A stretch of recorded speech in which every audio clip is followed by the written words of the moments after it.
Friends எல்லாருக்கும் வணக்கம். நாம் இப்போ என்ன பார்க்க போகிறோம்னா ஒரு சூப்பரான சுவையான தக்காளி சாதம் தான் பார்க்க போகிறோம். Tomato rice.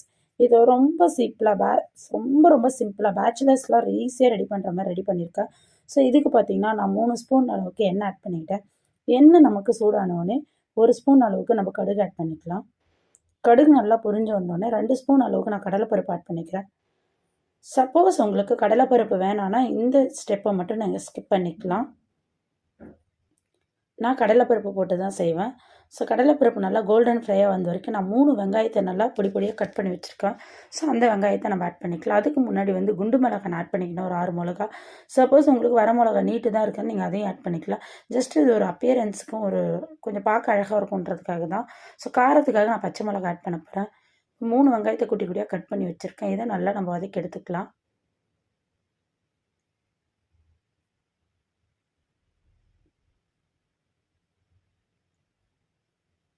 இது கூட பார்த்தீங்கன்னா காரத்துக்காக பச்சை மிளகாவையும் கருவேப்பிலையும் நான் ஆட் பண்ண போகிறேன்.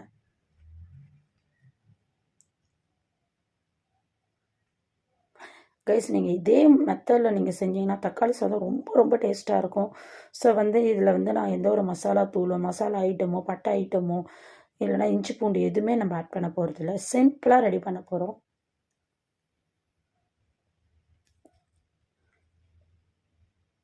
பார்த்திங்கன்னா வெங்காயம் நல்லா வதங்கி வரட்டும். இப்போ நம்ம தேவையான அளவுக்கு மஞ்சப்பொடி ஆட் பண்ணிக்கலாம்.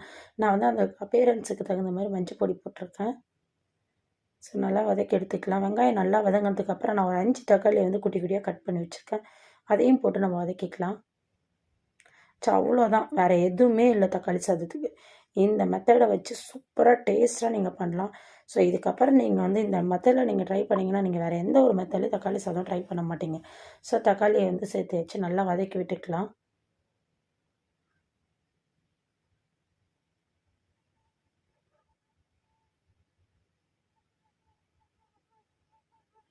இது வதங்கிறதுக்கு தேவையான அளவு நம்ம உப்பு ஆட் பண்ணிக்கலாம். இது கொஞ்சம் நேரம் வதங்கினதுக்கப்புறம் உப்பு ஆட் பண்ணிக்கலாம்.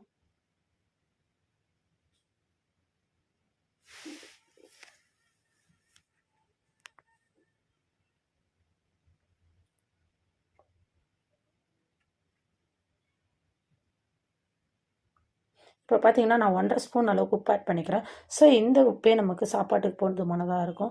சப்போஸ் உங்களுக்கு உப்பு கொஞ்சம் அதிகமாக சாப்பிடுவீங்கன்னா நீங்கள் இன்னும் அதிகப்படுத்திடலாம். ஸோ நமக்கு தக்காளி சாதம் ரெடி ஆகிடுச்சு. ரொம்ப டேஸ்ட்டாக ரொம்ப சூப்பராக ரெடி ஆகிடுச்சு. ஸோ நமக்கு எண்ணெய் தனித்தனியாக கொஞ்சம் பிரிஞ்ச உடனே நமக்கு தக்காளி சாதத்துக்கு தேவையான கிரேவி ரெடி ஆகிடுச்சுன்னு அர்த்தம். ஸோ இதில் நம்ம சாதத்தை போட்டு கிண்டிக்கலாம். பார்த்திங்கன்னா எந்த அளவுக்கு எண்ணெய் பிரிஞ்சு வருது நீங்களே பார்க்கலாம் கைஸ். இப்போ இதில் நம்ம சுட சுட ஒயிட் ரைஸ் போட்டு கிண்டி எடுத்துக்கலாம்.